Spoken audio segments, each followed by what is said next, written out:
guys, today's video is going to be a little bit of a different format than my videos usually are. I'm not going to have a script for today's video. I'm just going to give a little bit of a life update.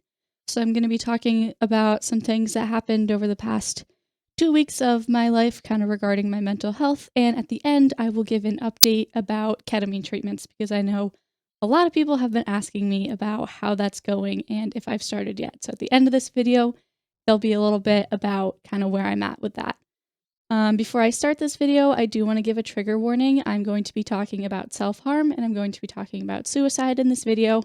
I will not be naming any specific methods or going into any explicit detail about these things, but they are topics that are going to be talked about in this video. So the first update is going to be about my time spent at the hospital. So I went back to the hospital for inpatient psychiatric care about 2 weeks ago now. As I've said before in a lot of my videos talking about the hospital, it's never fun. It's never fun to be there, but it was definitely needed and it was very helpful for me. So the reason that I went to the hospital this time was because I did actually attempt to kill myself. Again, I'm not going to be going into detail about this, but I did try something. Thankfully, it didn't work, and thankfully, I reached out for help to my therapist, and he helped me, and my husband brought me to the hospital, and I spent about a week there just kind of getting back on some medications that had been discontinued and trying to just even out my mood a little bit. Coming out of the hospital, I never feel like so much better, but the getting back on the medications definitely was helpful for me, and just kind of having some time in a place that I knew that I was safe was also really helpful. It's a difficult thing to talk about. Coming off of a suicide attempt is never a great feeling. The people in my life, when I talk to about it, kind of let them know what was going on. You know, I'm always getting the responses like, I'm so glad you're still alive. I'm so glad it didn't work. And I appreciate those responses so much. And I'm really blessed to be surrounded with so many people who care about me so much. But on the other side, it can also be kind of frustrating. Because again, as someone who's chronically suicidal and kind of feels this way all the time, it can be really frustrating when something doesn't work. When I think that, you know, this is going to be it and I'm going to be done, like, and then to have that not happen, there's kind of a weird kind of guilt and frustration that I feel kind of surrounding that. Like, I feel guilty that I don't feel so happy that it didn't work like everybody else does. And like, that makes me feel bad about myself. But really it's a common reaction when you're someone who's dealing with mental illness for a long time and very severe mental illness. It's common to feel not happy when an attempt doesn't work.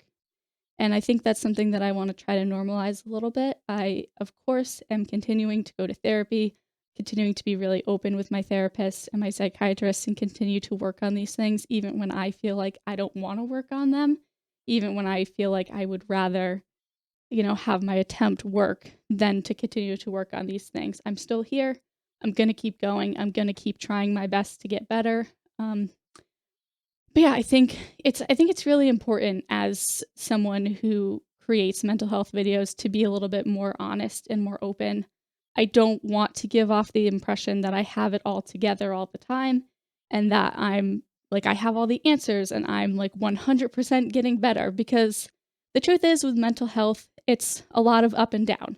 You make a lot of progress, you backslide a little bit and repeat. And that kind of happens for a long time. And that's okay. And I want to just be open and honest about that as well. So in addition to that stuff, I've also kind of had a little bit of a relapse with self-harm. Self-harm is something that I've struggled with since I was 12, 13, somewhere around there. So it's been a pretty long time. It's been about 13 or 14 years of dealing with self-harm. And it becomes very much an addiction. Your brain releases chemicals when you self-harm that makes you feel better temporarily. I am not saying that self-harm is a good coping mechanism. It is definitely an ineffective coping mechanism. I know that it helps me in the short term, but in the long term, it makes things a lot worse. So there are other healthier things that I can turn to.